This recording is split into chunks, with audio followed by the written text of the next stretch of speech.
ሜሪ ግን ማለት ነው የእውነት ዥዋዥዌ ናት። ቤተሰቦች በነገራችን ላይ ዳኒና ሜሪ ዛሬ ደግሞ ለየብቻቸው። ዳኒ ለምን ትናንትና የልጅሽን አባት አገኘሽ በማለት እንግዲህ ሳት ጎርሶ ሳት ለብሶ ከሩታ ጋርና ከኤፊ ጋር ሲጋጭ ነው ያየሁት። ሜሪ ደግሞ እንዴት ሁለት ሴት በአንዲት አጫውታለ ወን አንድ ቦታ እርገጥ የሁለት ሴት መሆን እንዴት ይቻላል? ሁለት ቦታ እንዴት መብላት ይቻላል?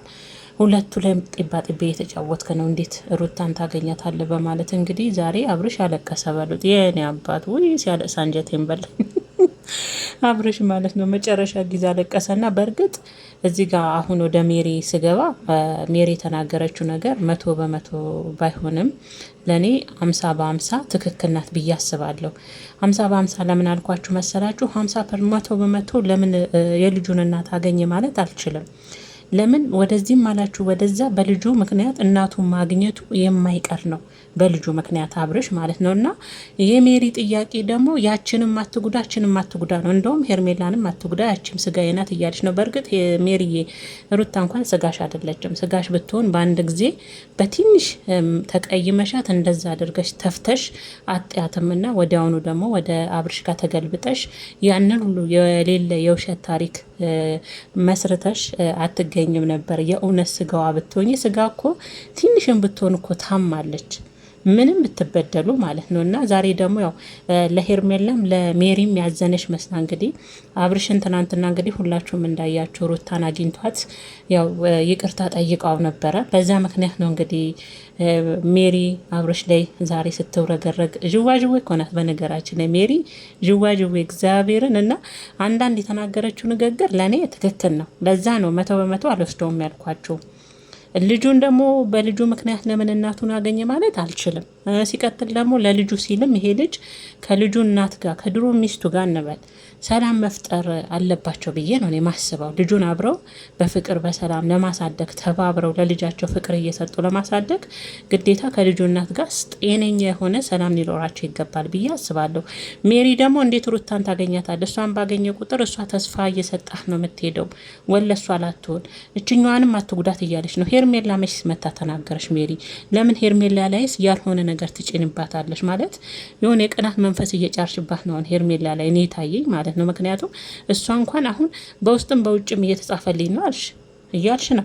ደግሞ በዚህ አጋጣሚ ማለት ነው አንድ ሰው ልክ ናት ካለ ከላይ እስከታች ልክ ናት ናችሁ ቤተሰቦቼ። በተለይ አሁን ያየሁት ሜሪ ቤት ከላይ እስከታች ልክ ናት ነው። ሁላችሁም አንድ ሰው ልክ ነው ካለ ለሁላችሁም በቃ ልክ ነው። ያንን ቦይ ይዛችሁ ነው ሁላችሁም የምትቀደዱት። ለምን ልክ ሆነች እዚህ ጋር ልክ ናት እዚህ ጋር ልክ አይደለችም ብላችሁ አታገናዝሙ። በቃ አንድ ሰው ኮሜንት ካያችሁ በዛ ነው የምትሄዱት። በጣም ነው የምትገርሙኝና ለእኔ ለዛ ነው ሙሉ በሙሉ ልክ አይደለችም። ልክ የሆነችበትን ቦታ አለ።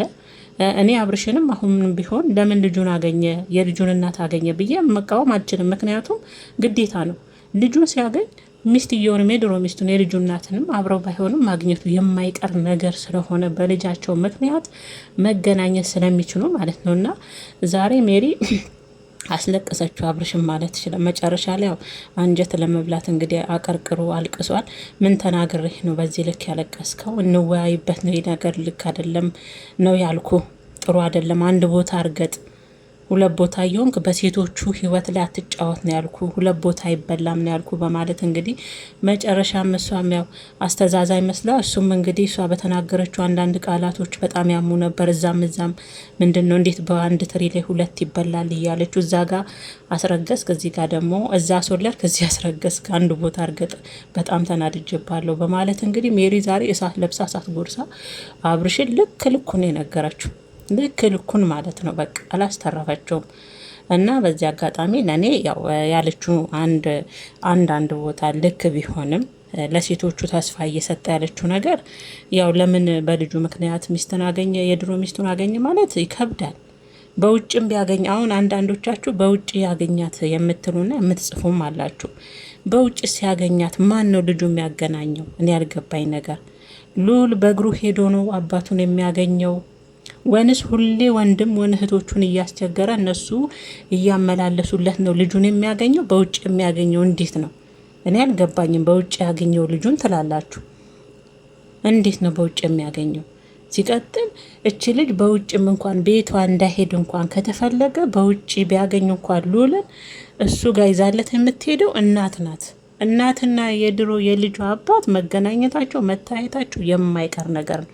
ለዚህ እኮ ነው የተዋለደ ሰው መቼም ቢሆን ተለያይቶ መለያየት አይችልም የሚባለው። ለዚህ ነው በልጅ ምክንያት መገናኘታቸው መታየታቸው። ሲቀጥልም የድሮ ፍቅራቸው ሁሉ ያገረሽባቸዋል እንጂ ወደ ኋላ በተገናኙ ቁጥር ወደ ኋላ ራሱ በትዝታ ሁሉ ስምጥ ሊሉም ይችላሉ።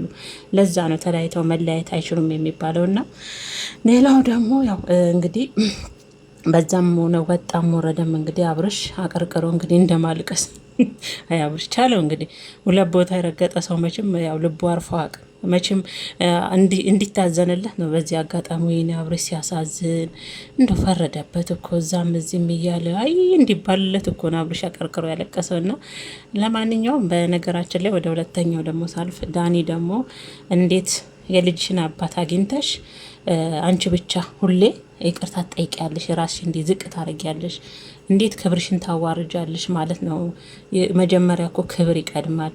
ክብር ነገር የክብርሽን ነገር እንዲህ ዝቅ አድርገሽ እሱን ሁሌ እንደ ጥፋተኛ ይቅርታን ትጠይቂያለሽ። እሱ መቼ ነው እንደውም ቢችል እሱ ነበረ ይቅርታ የሚጠይቀው አይነት ነገር ነው። እዩና ዳኒ ዛሬ ሩታ ላይ ኤፊንና ሩታን ጠርተው ኤፊ ላይም እሷ ላይም ሲወርድባቸው አየሁት ማለት ነው። እና በእርግጥ እውነት ለመናገር ከድሮም እኮ እናንተ አሁን ሽማግሌ ሰብስቦ እሱ ነበር ይቅርታ መጠየቅ ያለበት ምናምን ትላላችሁ። አብርሽ እንኳን አሁን ላይ ከሌላ ሰው ጋር ህይወት ጀምሮ ተውና፣ ድሮም እንኳን ትዳር ውስጥ እያለ ዝቅ ብሎ ሽማግሌው ምናምን ተውት፣ ዝቅ ብሎ እንኳን አጥፍቻለሁ ሚስቴ ይቅርታ አያቅም። ኬት ያመጣውን ያልለመደውን ያልሰለጠነበትን ያልተማረውን እስካሁን ይሄ እዚህ ደረጃ ይደርስ ነበር ትዳራቸው ከድሮ አብርሽ ዝቅ ብሎ ሚስቱን ከመጀመሪያ ይቅርታ ማለት የለመደ የቻለ ቢሆን እውቀቱ ቢኖረው ልምዱ ቢኖረው ይቅርታ ምን ያህል አሸናፊ እንደሆነ ለትዳሩ ምን ያህል ዋጋ እንደከፈለ የሚገባው ያኔ ነበረ።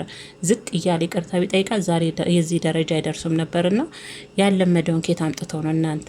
እሷ በመጠየቋ እየተናደነ ልጇ ነው በቃ ነገ ነገረቻችሁ እኮ ነገ ልጅ አድጎ የአባቴስ ቢለኝ ምን መልስለታለሁ። ሲቀጥል ደግሞ በዙሪያችን ያሉ ሰዎችም በእኔና በሱ ምክንያት ሰላማቸው እየደፈረሰ ነው፣ ከሱም ከኔም ቤተሰቦች አለች። ስለዛ እንደ ሴት እናንተ ወንድ ስለሆናችሁ ነው የምትፈርዱባት። ሴት ልጅ ከወለደች በኋላ ለልጇ ብዙ መስዋዕት ትከፍላለች አይደለም ይቅርታ ከዛም በላይ። እኔ ብዙ ጊዜ ደጋግሜ ተናግሬያለሁ፣ ደጋግሜ አሁንም መናገር አልፈልግም። ሩታን የተረዳውበት መንገድ በተለይ ሴት ስትሆኑና ስትወልዱ ያለው ልዩነት እና ሳትወልዱ በጣም ገና ድሮ ነበር አንቅራ የምተፋው ሩታ ባትወልድ ኖሮ አንቅራ አብርሽም ማለት ነው። ስለዚህ አሁን ምንድን ነው የሚባለው በሀገራችን አባባል ለተቀማጭ ሰማይ ቅርብ ነው አይነት ነገር ነው አሁን እያየሁባቸው ያለሁት ዳኒና እዩ ላይ ማለት ነው። እንደዚህ አይነት ነገር ነው እየፈረዳችሁባት ያላችሁትና ሌሎች ያው እንግዲህ ዳኒ እንዴት ከጎንሽ አለን እኮ እኛ የልጇን አባት አትተኩለትም እናንተ ከጎኗ ብትሆኑም ለልጇ ግን አባት መሆን አትችሉም። ከጎኗ ረጅም ጉዞ ብትጓዙም ለልጇ ግን አባት መሆን አትችሉም። አባት መሆን የሚችለው ቢበድልም ምንም ቢያጠፋ ምንም ቢጋጩም የልጇ አባት ነው ምንም ቢሆን ማለት ነው። ከጎኗ ያንን ደግሞ በማሰብና በማስተዋል መሰለኝ ይች ልጅ አሁን ብዙ እየወረዱባት ነው። በነገራችን የሩታ ይቅርታ በመጠየቋ ብዙ ነገር እየተባለች ነው። ክብርሽን አዋረድሽ፣ እንዴት ዝቅት ያለሽ፣ እንዴት የሴትነት ክብርሽን እስከ መቼ ነው ለስንተኛ ጊዜ ነው ዝቅ የምትዩ? በነገራችን ላይ ዝቅት ሲባል ነው ከፍታ የሚገኘው። ዝቅ ማለቷ አይግረማችሁ። እሷ ዝቅ ባለች ቁጥር እሷ ከፍ እያለች እሱ ዝቅ እያለ ነው የሚሄደው ከገባችሁ ማለት ነው።